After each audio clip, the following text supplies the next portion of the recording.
Today is my last day as the UN Special Rapporteur on the right to freedom of peaceful assembly and of association.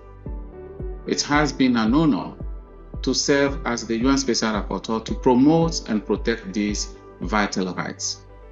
I want to thank all who have collaborated with and supported the mandate during my tenure and helped to strengthen the protection of these rights.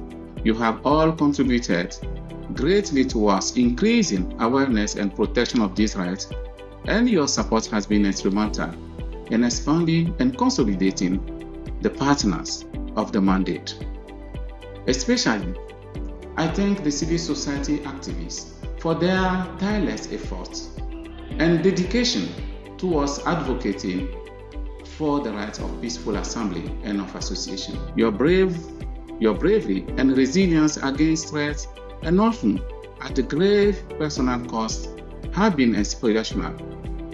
Thanks to the grassroots and social movements, including those working on climate justice and peace that I have the honor to engage with, and who, in the face of increasing restriction, relentlessly continue their important work on issues that concern all of us. The indigenous community and the other marginalized communities, such as the LGBTIQ+. Thank you for your brave activism, despite the increasing dangerous condition that you operate under. I thank the governments and civil society from Armenia, Tunisia, Sri Lanka, Zimbabwe, Niger, Brazil, Peru, Algeria, and Bosnia-Herzegovina for receiving me on an official country visit and sharing with me their concern and experiences. I want to extend my gratitude to OSHR for the support and all the staff that accompanied me during these 6 years. You have been the force behind me during these 6 years. I also want to thank the governments, multilateral organizations, regional mechanisms, academic experts, law enforcement officials, and many other relevant stakeholders for the exchange, constructive dialogue, and the bridge that we were able to build.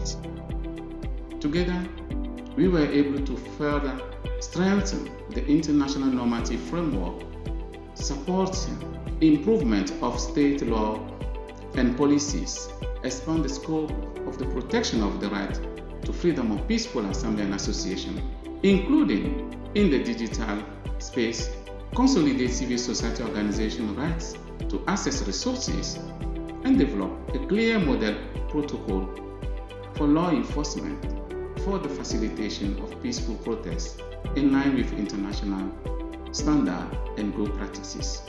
Finally, I'm particularly pleased to have contributed to strengthen cooperation between global and regional mechanisms by creating a platform and cooperation between the experts on pushing back global restriction on civic space. Despite these important achievements and the progress made, we are seeing intensified challenge to these rights, evidenced by a global assault on civic space, backsliding of democracy, and the rise of authoritarianism worldwide. It is now more important than ever that we continue to strengthen and broaden collaboration and alliance building, as I have strived to do during these last 6 years. It is time to join hands and step up protection of these rights. I want to take this final opportunity to call on states once more to treat civil society and social movements as a partner, not as an enemy, and to meaningfully include them in decision-making and dialogue for addressing the compounding crisis the world is facing, from climate crisis, deepening inequalities, conflicts, and wars. My commitment to human rights does not stop here, of course. I will continue to work for the defense and the protection of human rights, and I'm hopeful that I will continue to see many of you, and that our path will continue to cross as we work tirelessly towards the protection of these rights. It is with profound and sincere emotion that I leave this mandate, but I know that it is in good hands with Gina Romero, who assumed the position of Special Rapporteur as of tomorrow. Thank you, Gina. I have every confidence that you will carry on the torch of the mandates with excellence and dedication. Thank you all, and au revoir.